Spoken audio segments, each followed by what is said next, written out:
Good morning mga kabisdak. Ako po si Doc Adolf Aguilar. Nandito po tayo sa Braveheart Farm and Nursery sa Paco 166, Kidapawan City. Bali dito sa farm, meron silang aquaculture. Ang tawag sa farm nila is SAAVE or South Seas Agri-Aquaculture Incorporated. Ang makakausap natin ngayon, yung aquaculture manager. Walang iba kundi si Ma'am Joyce Tupas. Hi Ma'am, good morning. Hello Doc, good morning. May katanungan po ako Ma'am. Kailan ba nagsimula itong farm na to? At saka anong mga breed ang mayroon? Ang start sa breeding namin last July 2023. Nag-start kami ng dalawang klase na breed, crossbreed namin from Sir Mike Swinyo. So ang breeding namin that time, July, is 20 na babae na from Bifar, then 7 na lalaki from Swinyo breed. Then ang kabilang breeder namin is 34 na Swinyo babae, then 16 na Bifar lalaki. So yun ang crossbreed namin that time, July.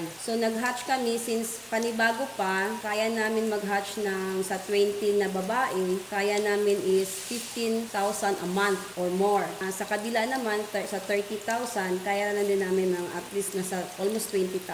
So pwede natin kunin before, no mag-start pa, mag-average lang tayo nasa 30 to 40,000 a month ang fry na makukuha natin. Bali po ma'am, anong technology yung ginagamit po ninyo para ganito ka prolific yung production ninyo? Ginagamit natin na technologies, aqua farming tech, is sa idea po ni scientist Rocky Friend from US. Yung idea niya is maganda, ang technology, nasa organized, then mabuti ang system. So kaya lang na kahit hindi kailangan ng maraming manpower, basta alam lang din ang proseso. Maganda rin ang proseso kasi kailangan pag nag-fish pond ka, dapat may nalalaman ka. Tilapia or any breeding. So ngayon, ang kailangan mo dyan, hindi pwede dali-dali lang na porke may fish pond ka, ganun lang. Pag may butas, ganun lang. Pag kailangan mo lang magkalot, hindi pwedeng ganun. So dapat naka-system, dapat naka-organize, dapat kompleto. Bago kayo magawa, bago kayo magbitaw ng isda nyo, dapat set up nyo muna yung area, yung lupa, yung tubig, test natin para kahit papano malaman nyo kung ano yung mga problema. Ano ba yung matutulong natin sa mga farmers po ma'am para ma-upgrade po yung pag-fish pan po nila? Dito sa amin ngayon, yung sistema namin, since ang breeder namin is nakalagay sa tangke, so walang tendency na mag-inbreed. So hybrid yung breeding namin ngayon. So tinatanggal namin yung fry sa tank.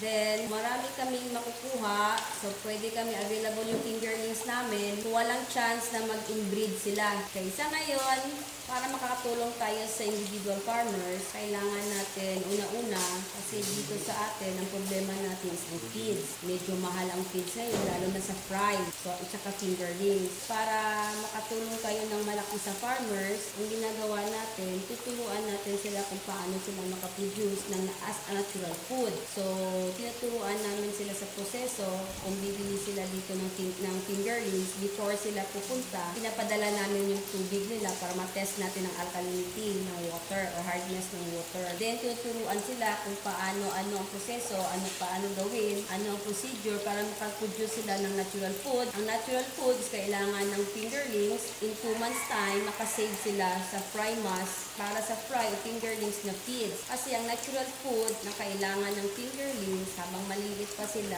maganda sa kanila. Pero, dagdagan na natin ng konti para sa makadagdag yung feeds, para makomplete ang nutrients nila, like amino acids. Ang natural food, tinuturo namin, allowed naman po sa kanila kung pupunta sila dito, makakatulong po kami. Para pagdating na medyo ma-produce na natural food sa pond nila, saka kami mag-release ng fingerlings. Malaking tulong yun. In 2 months time, makasave sila na medyo mahal na fry feeds. Instead na yun ang bibili nilang feeds, 80% makasave sila as natural food. So 80% na kinakain ng isda is natural food, 10 or 20% ang feeds, malaking tulong na yun sa kanila in 2 months time. Bali po ma'am, ilan na yung mga breeders po ninyo sa pagkangayon? Sa ngayon po, meron na tayong breeder na nasa 180 pieces na babae. Kasi yung last year, July, meron tayong 20 and 30.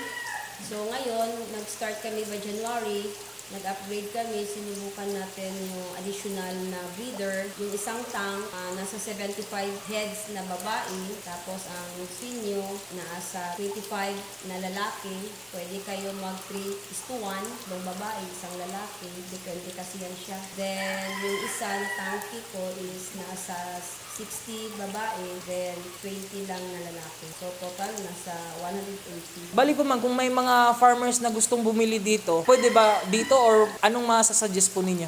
Masasabi ko na lang na before kayo pupunta, hindi tayo mag-expect na makukuha nyo agad yung isda. Ang gagawin natin, kung saan papunta kayo dito, para hindi masayang yung punta nyo, kahit malayo kayo, saan kayo galing, magdala na lang kayo ng sample na tubig, ng water source. Saan galing yung tubig nyo na papunta sa fish pond nyo para matest natin kung ano yung alkalinity ng tubig nyo at saka para maturuan kayo na bago tayo mag-release ng fingerlings, makaproduce na kayo ng natural food pond nyo.